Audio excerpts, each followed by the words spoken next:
Guys কেমন আছেন আপনারা? দেখতেই পাচ্ছেন কত সুন্দর আমাদের রাস্তা। এরকম খারাপ হয়েছে, বৃষ্টি, প্রচুর বৃষ্টিতে একদম খারাপ হয়ে গেছে রাস্তাটা। ওইদিকে আমার গাড়িটা দেখতেই পাচ্ছেন।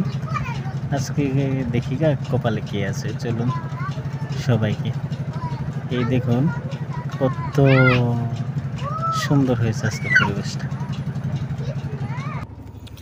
গাইস আসসালামু আলাইকুম, কেমন আছেন? আশা করি সবাই ভালো আছেন। এখন সকালে উঠলাম, উঠে এখন হাত মুখ ধুবো, তারপরে চা পানি খাবো। চা পানি খেয়ে গাড়ি নিয়ে বার হবো। দেখি কপালে আজকে কি আছে ভাড়া, তো দেখতে থাকুন, চলো।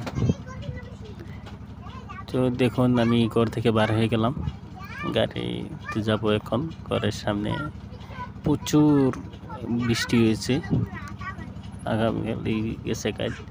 এই দেখেন একদম পুরা রাস্তাটাই শেষ করে দিছে। এরকম বৃষ্টি হয়েছে, মানে যাওয়ার যে রাস্তা সেটুকু নাই। তো যেন তেন করে যাচ্ছি রাস্তার দিকে। ওই যে আমার গাড়ি এখানে দাঁড় করানো, আর এদিকে আমার আশেপাশে ভিউটা দেখুন কত সুন্দর। আজকে অল্প অল্প রোদ দিচ্ছে, রাস্তা অল্প অল্প শুকাচ্ছে। মানে গাড়ি নিয়ে যে বার হবো এরকম কোনো অবস্থা নাই। এরকম রাস্তা আপনাদেরকে দেখাবো, অল্প পরেই দেখতে পারবেন কত খারাপ একটা রাস্তা। দেখেন আমার গাড়িটা এখানে চার্জ দিয়েছিলাম, চার্জের পরে একে বন্ধ করে থয়ে গেছিলাম। এখন চলুন গাড়িটা স্টার্ট করলাম। আমার মানুষ হয়ে গেছে, পিছনে মানুষ বসে আছে। এই দেখুন গাড়িটা স্টার্ট করে ছেড়ে দিলাম।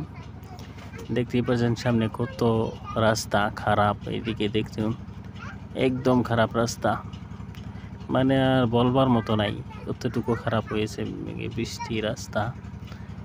এইদিকে দেখতে পাচ্ছেন আমি এখন হাই রোডে উঠে গেলাম, হাই রোডে চলাইতেছি গাড়িটা। দেখতে পাচ্ছেন আমি যাইতেছি নগাঁও।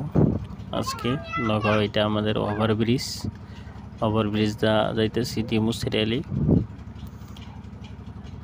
তো যাইতে যাইতে নগাঁওকে এক সময় পেয়ে গেলাম। অল্প পরে নগাঁও যাইতে প্রায় 1-1.5 ঘন্টা 2 ঘন্টার আগে আমাদের ঘর থেকে 40 কিলোমিটার প্রায়। আবার ঘুরে এসে গেলাম বাড়িতে, উঠে গেছিলাম, অল্প কাম ছিল। আবার সেই রাস্তা, খারাপ রাস্তাতে আসলাম। আসার পর দেখুন তো সামনে একটা কি অবস্থা হয়ে গেল। সামনে বলে রাস্তা খারাপের দিকে নামাই দিলাম ওদেরকে। আবার বাড়িতে এসে গেলাম। আপনাদের কি বলবো, আর ফার্স্ট ব্লগ করেছি আজকে, কেমন হয়েছে বলবেন। টাটা বাই বাই, আজকের জন্য শেষ।